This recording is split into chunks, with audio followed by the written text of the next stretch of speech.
Hoy vamos a hablar de las células pancreáticas. El grupo está conformado por Carpintero, Oliva Olmos, Oviedo, Potenza y Pavés.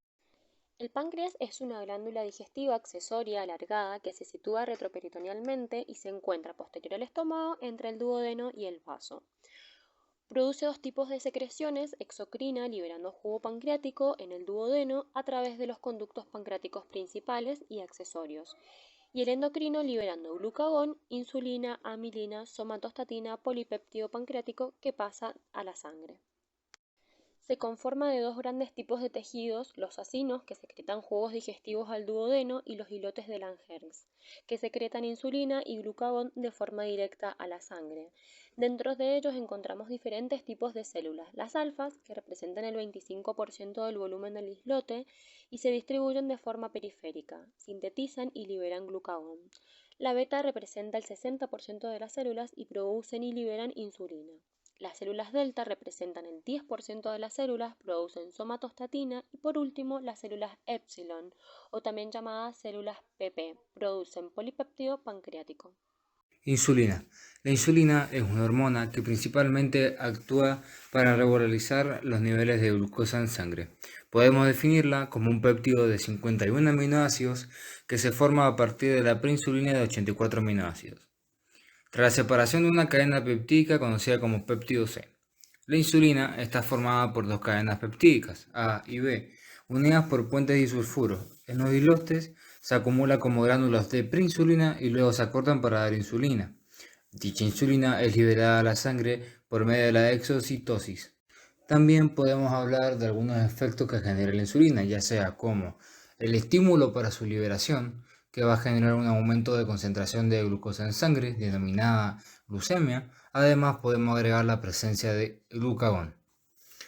Los efectos que genera dicha insulina pueden ser que favorece el almacenamiento de glucosa por parte de la célula, principalmente en el hígado, donde se estimula la glucólisis y la glucogenógenesis.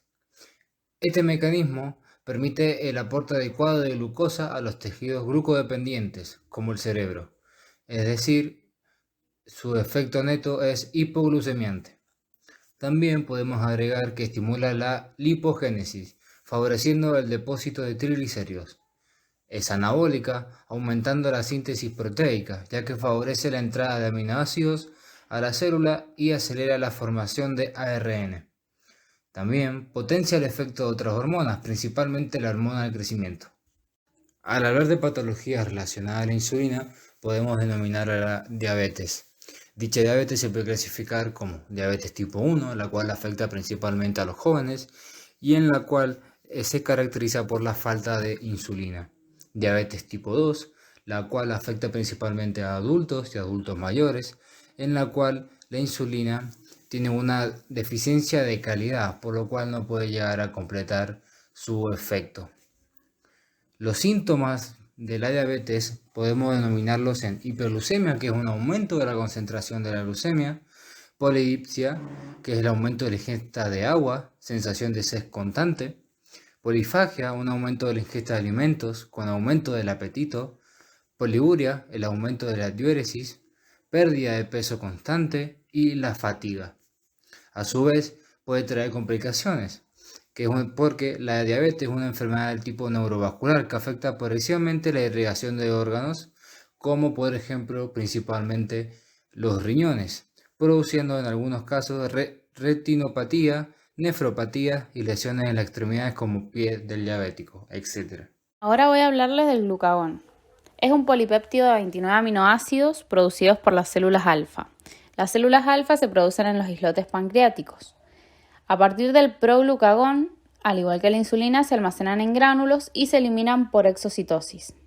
Los estímulos para su liberación son el ayuno, que sería la hipoglucemia, el exceso de aminoácidos y la disminución de concentración de ácidos grasos libres en plasma. Los efectos tenemos que es hiperglucemiante, que estimula la glucogénesis hepática, además estimula la proteólisis y la liposis. Ahora les voy a hablar de lo que sería la somatostatina, que está formada por las células delta que regulan la concentración de insulina y glucagón, además de tener una función digestiva al inhibir la motilidad gástrica e intestinal. El glucagón tiene un efecto antagónico con respecto al de la insulina, es decir, que este aumenta los niveles de glucosa en sangre. Cuando el cuerpo necesita más azúcar, el páncreas produce el glucagón y lo libera para que llegue a las células. Bien, en el transporte de glucosa hay dos modelos fundamentales de transporte al interior celular. Uno es el transporte activo secundario, asociado al transporte de sodio, que es el que proporciona la energía necesaria. Este transporte es característico de las células intestinales, el corazón, las del túbulo renal y las uniones neuromusculares. El resto de las células utiliza un sistema de transporte mediante difusión facilitada. Existen al menos 14 transportadores diferentes, que se han ido numerando según su orden de descubrimiento. Estos acarreadores de glucosa son de tipo Uniport. Constituyen una familia de proteínas de membrana estructuralmente relacionados, que se encuentran en todos los tipos celulares. Contienen de 442 a 524 aminoácidos, con una estructura secundaria muy plegada y que cruzan 12 veces la membrana celular. Estas proteínas transportadoras se denominan GLUT. La somatostatina está formada por células.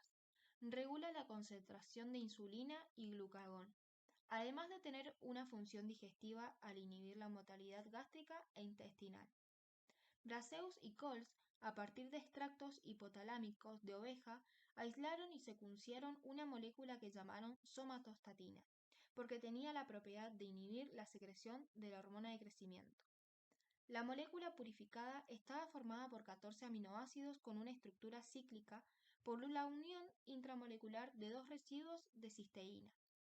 La secreción pancreática es estimulada por ciertos nutrientes, péptidos digestivos, el glucagón y la acetilcolina, y es inhibida por sí misma.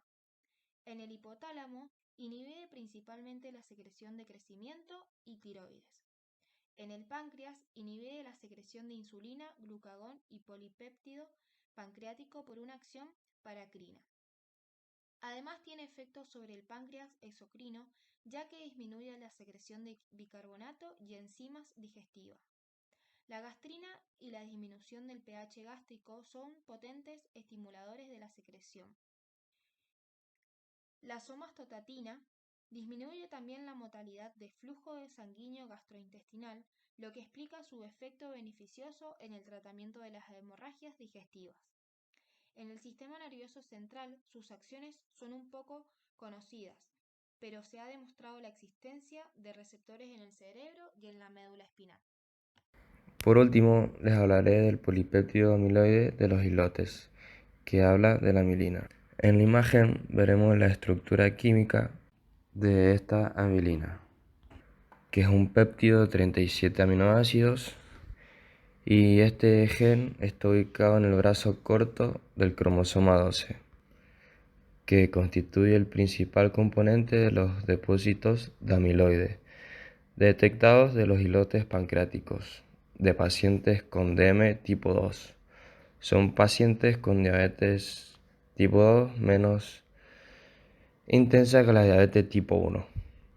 Se trata de un péptido sintetizado y cosecretado por la célula beta pancreática en respuesta a los mismos estímulos secretagogos.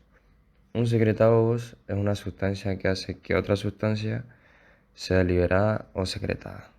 Una proteína principal que actuará en este caso es el factor PX1.